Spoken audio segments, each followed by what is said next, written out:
اللہ الرحمن الرحیم۔ السلام علیکم ناظرین، ایک دفعہ سلطان صلاح الدین ایوبی رحمۃ اللہ علیہ نے مصر کے تمام قاضیوں کو اپنے دربار میں آنے کی دعوت دی اور ان کے لیے ایک دعوت کا اہتمام کروایا۔ تمام قاضیوں کو محل میں دعوت دینے کا مقصد مصر میں ہونے والی صورتحال کے بارے میں معلوم کرنا تھا اور سلطان کے قاضیوں کو انصاف کی راہ میں رکاوٹ بننے والی درپیش مسائل کے بارے میں بھی معلوم کرنا تھا، کیونکہ مصر کی سلطنت پر تخت نشین ہونے کے بعد سلطان صلاح الدین ایوبی رحمۃ اللہ علیہ ان کا اولین مقصد اس پاک سرزمین پر انصاف کا نظام قائم کرنا تھا، اور سلطان صلاح الدین ایوبی رحمۃ اللہ علیہ یہ بات بخوبی جانتے تھے کہ جب تک سلطنت کے قاضی منصف نہیں ہوں گے اس وقت تک انصاف قائم نہیں ہو سکتا۔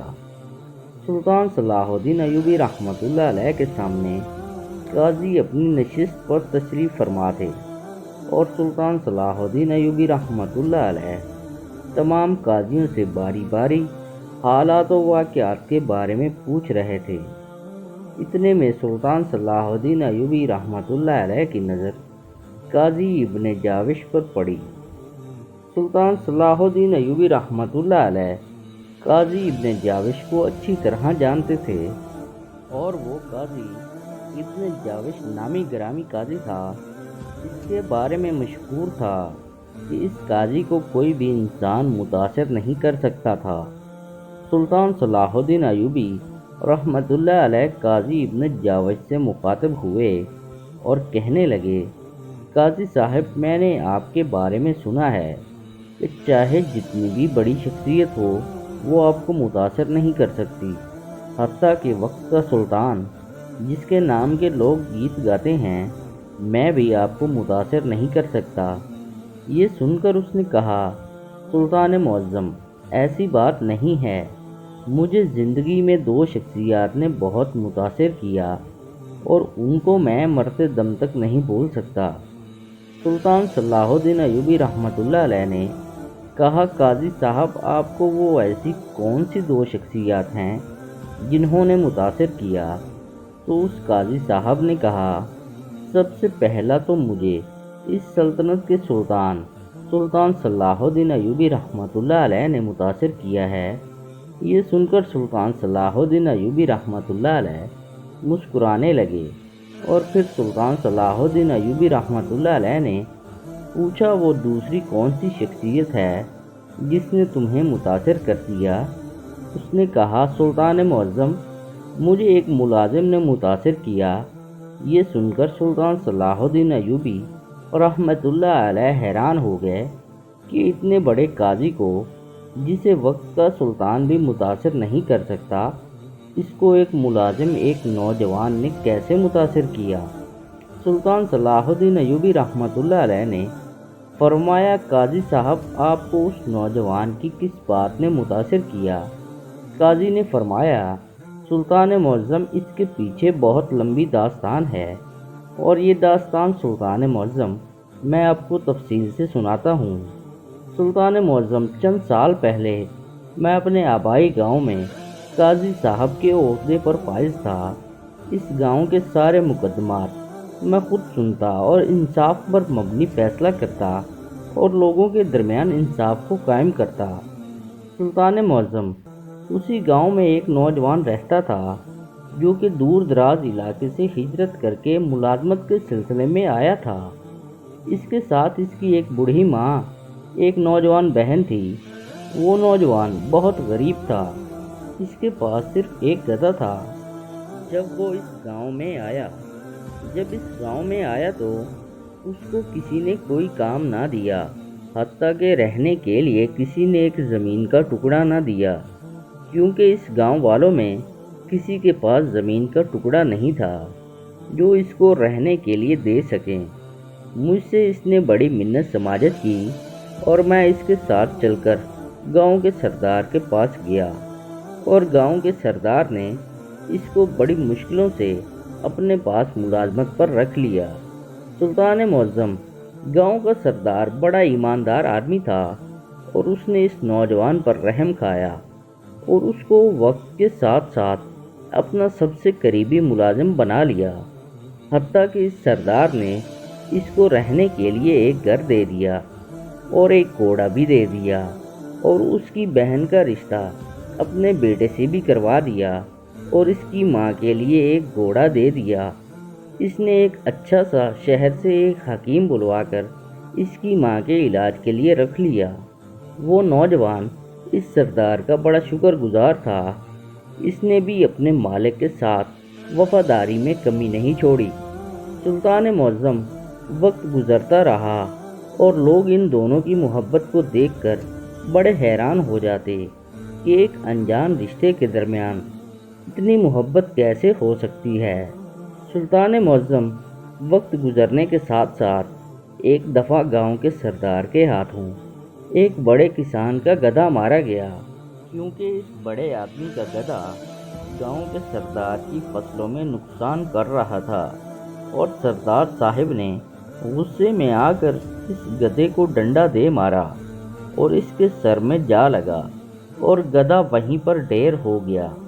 اور اس دوران اس کا وہی ملازم، وہی نوجوان بھی موجود تھا۔ وہ بوڑھا آدمی مقدمہ لے کر میرے پاس آیا اور اس نے آ کر بتایا کہ گاؤں کے سردار نے میرے گدھے کو ڈنڈا مار کے مار دیا ہے۔ میں نے سردار کو اپنے پاس عدالت بلایا، عدالت لگ گئی، اور میں نے جب اس سردار سے پوچھا تو اس نے کہا، قاضی صاحب میں نے اس کے گدھے کو نہیں مارا، یہ بوڑھا بزرگ جھوٹ بول رہا ہے۔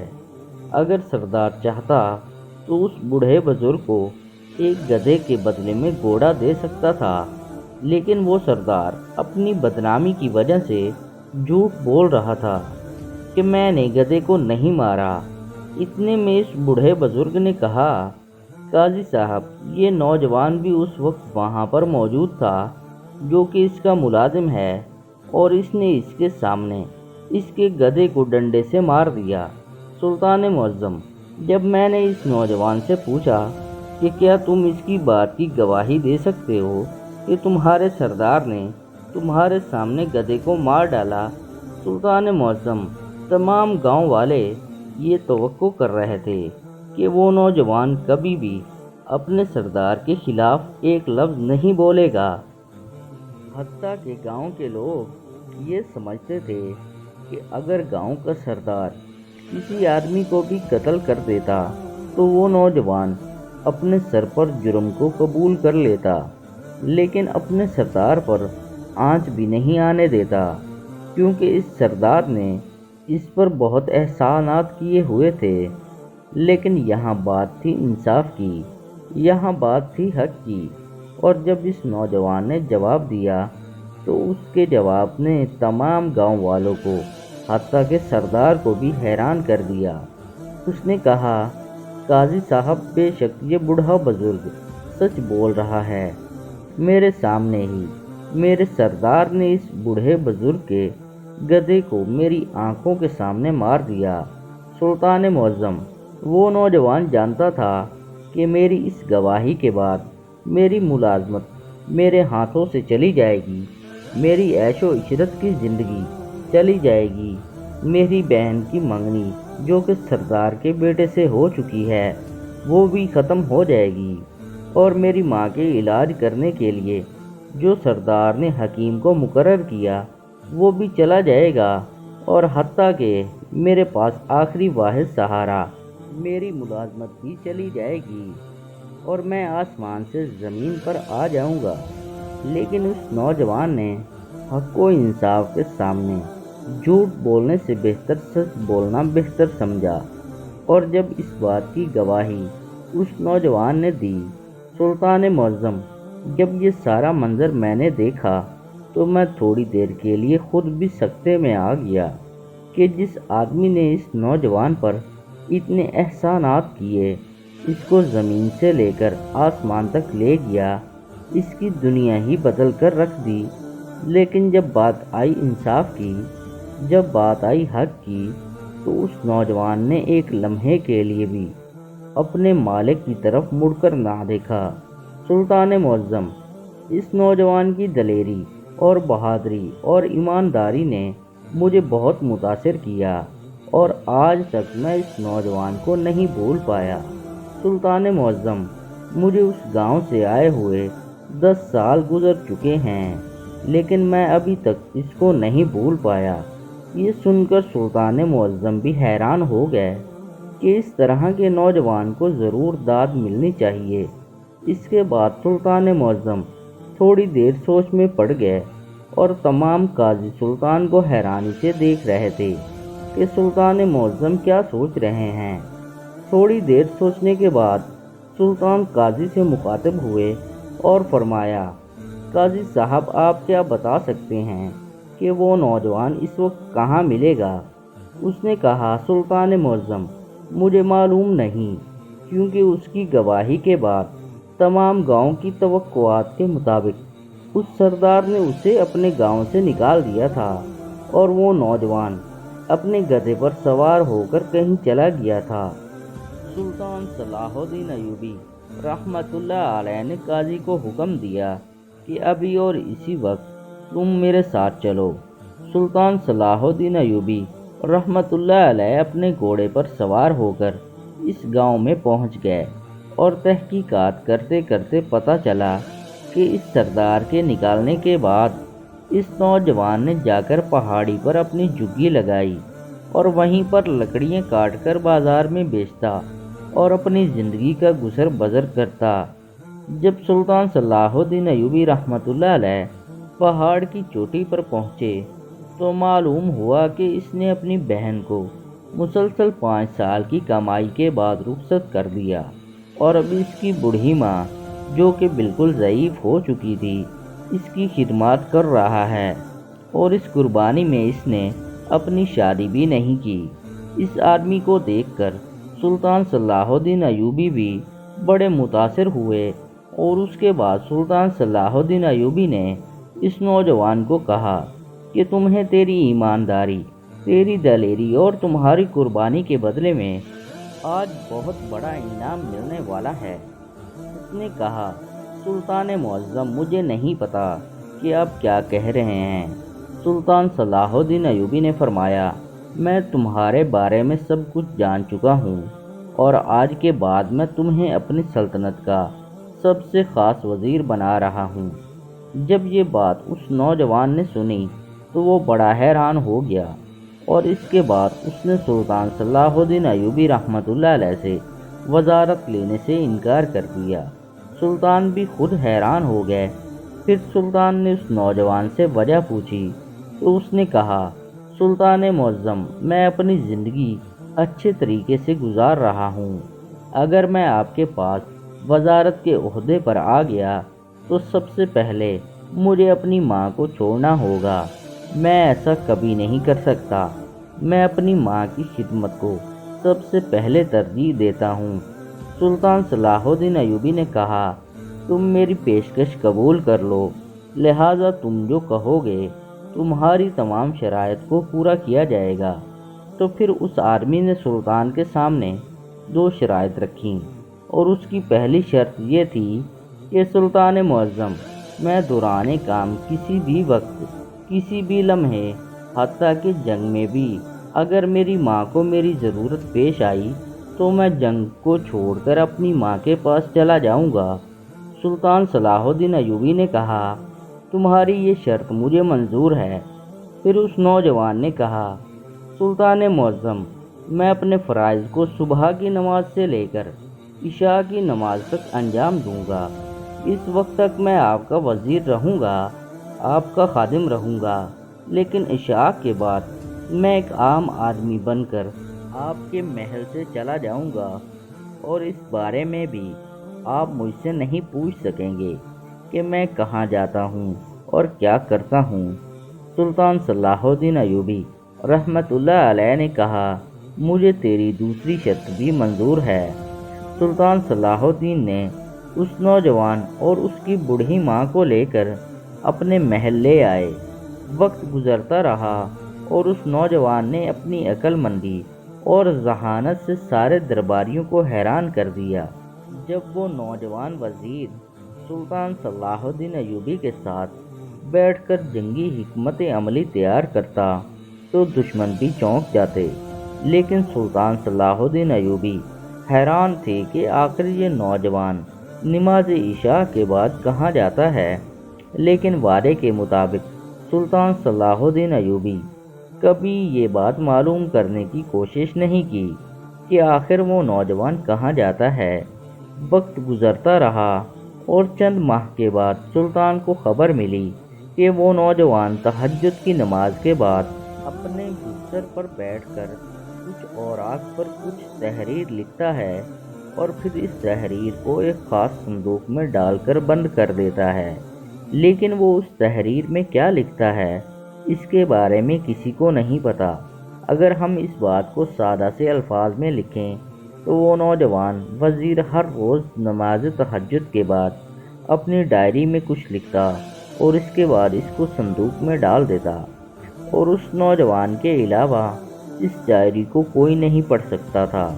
وقت گزرتا رہا اور چند سالوں کے بعد اس کی موت ہو گئی۔ اس کی موت کی خبر سلطان صلاح الدین ایوبی رحمۃ اللہ علیہ کے لیے قیامت سے کم نہ تھی۔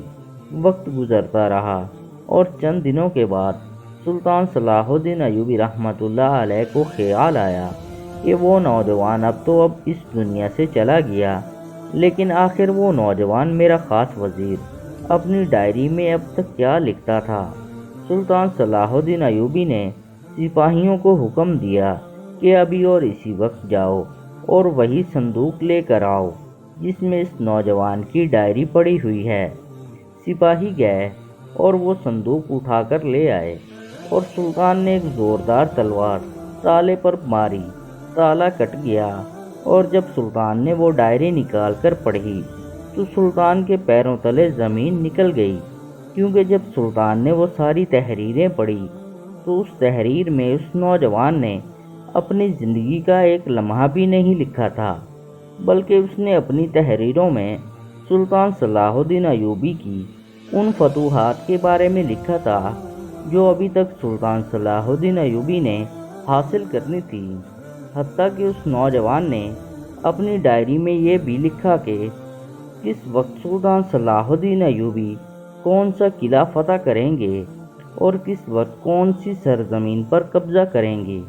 اور جب سلطان نے اس ڈائری کا آخری ورق پڑھا تو اس میں اس نوجوان وزیر نے مسلمانوں کے سب سے پاکیزہ جگہ اور قبلہ اول یعنی کہ بیت المقدس کی فتح کے بارے میں لکھا۔ اس نے لکھا کہ دنیا کا واحد لیڈر، واحد سلطان، سلطان صلاح الدین ایوبی رحمۃ اللہ علیہ، جو کہ مسلمانوں کی آخری امید کی کرن ہے، وہی سلطان صلاح الدین ایوبی رحمۃ اللہ علیہ ایک دن عیسائی بادشاہت سے قبلہ اول یعنی بیت المقدس کو بھی چھین لیں گے۔ جب یہ تعریف سلطان صلاح الدین ایوبی رحمۃ اللہ علیہ نے سنی تو سلطان حیران ہو گئے کہ یہ وزیر کوئی عام انسان نہیں تھا، بلکہ وہ تو کوئی ولی اللہ تھا جو آگے کے راز بھی اللہ کی مدد سے جانتا تھا۔ سلطان نے اس تحریر کو ایک محفوظ جگہ پر رکھوا دیا، اور اس کے مطابق وقت گزرنے کے ساتھ ساتھ سلطان صلاح الدین ایوبی رحمۃ اللہ علیہ فتوحات حاصل کرتے گئے، اور ایک دن سلطان صلاح الدین ایوبی نے مسلمانوں کا قبلہ اول یعنی کہ بیت المقدس کو بھی فتح کر لیا، اور اس نوجوان کی ڈائری میں لکھا ایک ایک لفظ سچ بن کر حقیقت ہو گیا۔ سلطان صلاح الدین ایوبی رحمۃ اللہ علیہ جب اپنی آخری ایام کو پہنچے تو سلطان صلاح الدین ایوبی تب بھی اس نوجوان کو یاد کر رہے تھے۔ امید کرتا ہوں آج کی ویڈیو آپ کو اچھی لگی ہوگی۔ براہ کرم ہمارے چینل کو ضرور سبسکرائب کریں۔